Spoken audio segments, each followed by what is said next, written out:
proven, of course, that there was no interference. Mike Pence, the the governor of Montana, became the first governor in America to outlaw TikTok in his state.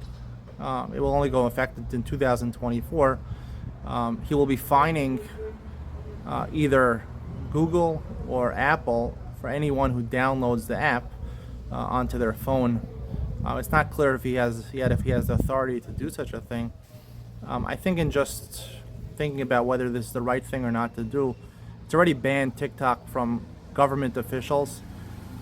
TikTok is entertaining, and a lot of the younger generation, especially Generation Z, rely heavily on TikTok, not just for consuming it, but also for creating TikTok. To take away such an enjoyable thing for a lot of people based on some alleged rumors that the Chinese are collecting data, I think is the wrong move. There were violent protests yesterday outside of Bnei Brak.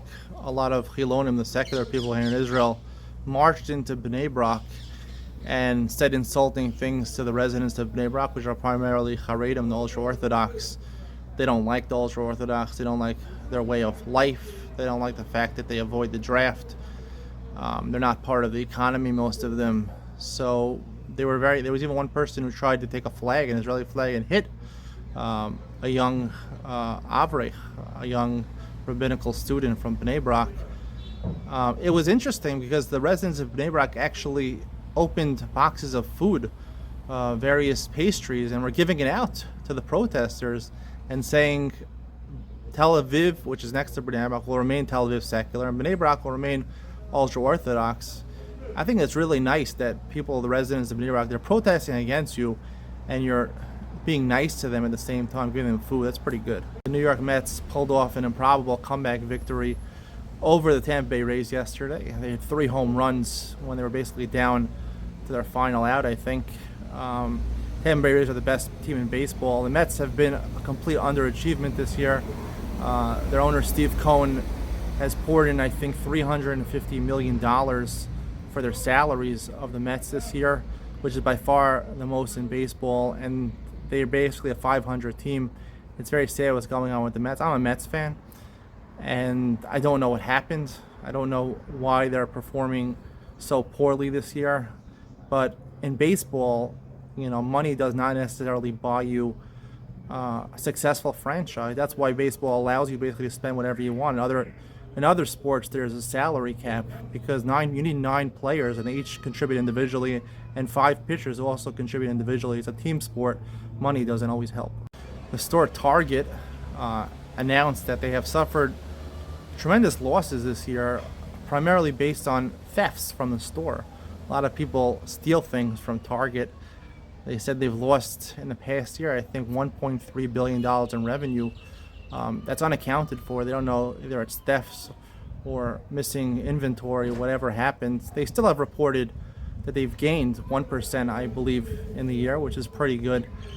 I think, these major department stores in America, it's very hard to keep on going. Besides the fact there's competition between Walmart and Target and a lot of other stores, in this field, it's going to be very hard because there's so many stores. They're even projecting Target wants to open another 40 stores, I think, in the next month around America.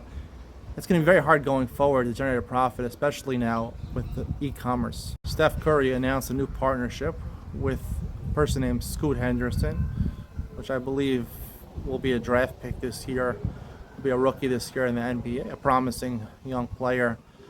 Steph Curry has invested heavily in not just basketball, but also his business repertoire.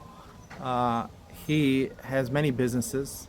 He's developed some new products. This is the latest partnership that he has, which is basically a mentorship program that he has with younger players, supposed to generate money.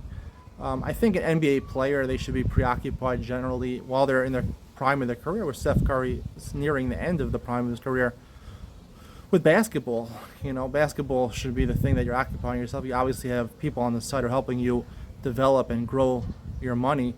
After the person retires, I think then they should devote themselves fully to the business aspect. I think Steph Curry is eating a little too much.